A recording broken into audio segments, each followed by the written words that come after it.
What's going on, baseball fans? Jeremy Laracuente here for the Baseball Banter Broadcast, and we continue bringing you our series covering the 5 landing spots for several key free agent players. Now, today's case, we look at the case of Mitch Moreland.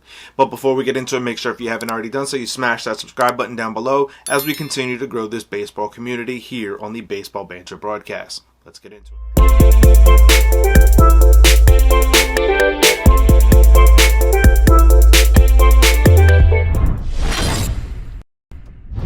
Now, as we look at the number 5 team on my list, it is that of the Milwaukee Brewers. I think there's an opportunity for the Milwaukee Brewers to really try and re-solidify themselves and establish themselves as the favorites in that National League Central Division. Now, I think that in order to do that, there are going to have to be players added to help protect Christian Yelich. One such player could be Mitch Moreland, a very solid defender as well as a good bat in the middle to lower half of your lineup. This is a player who can hit for some power and hit for average, especially in a hitter-friendly ballpark like what is featured in Milwaukee. I think when you look to see what Mitch Moreland can add to a team like the Brewers, there is nothing but positives going into the fray. So looking at bringing Mitch Moreland into the Brewers team to be part of that Brew Crew could absolutely help them reestablish themselves as the top team in that NL Central.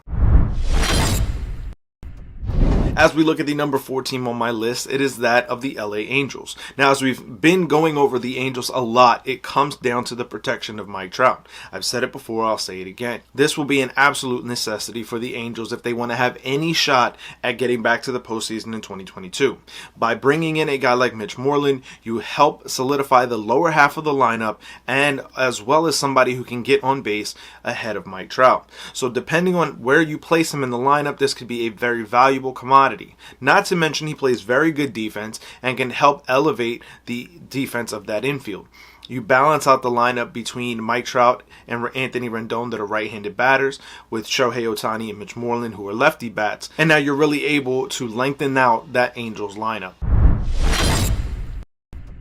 Now, as we look at the number 3 team on my list, it is that of the Atlanta Braves. Now, again, just like with Anthony Rizzo, this becomes predicated on the fact that Freddie Freeman walks away from the Braves, which I don't think is going to happen. But if that is the case, a guy like Mitch Moreland could very easily fill some of what those giant shoes that Freddie Freeman would be leaving behind. Mitch Moreland can play very good defense as well as be a solid contributor from an offensive perspective. I think that when you look at what the Braves are going to be in 2022, this is a team that is going to be battling in that National League East, and it will be mandatory that they refill at least some of the production that would be lost if Freddie Freeman were to go to another team.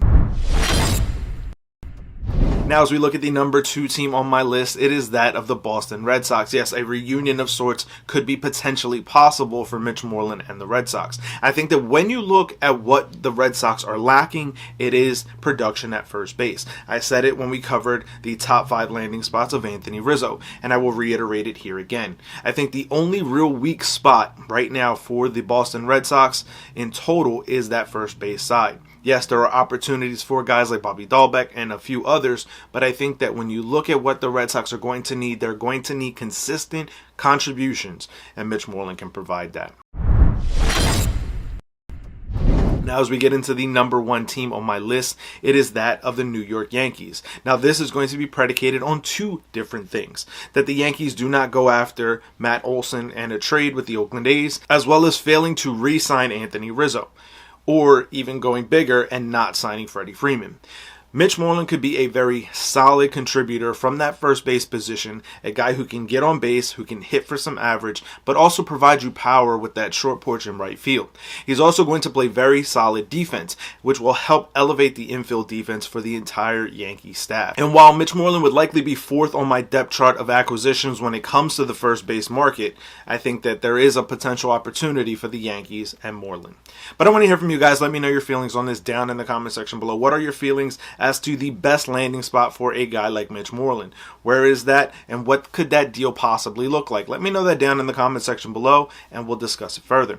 As always, keep it locked into the entire GLMG family here by following the Granite Geek Show, We Sibs, and of course here on the Baseball Banter Broadcast by hitting that red subscribe button. So I want to thank you guys for tuning in, and keep it locked in as I continue to bring you the latest news, notes, and my personal thoughts, theories, and opinions on the game of Major League Baseball.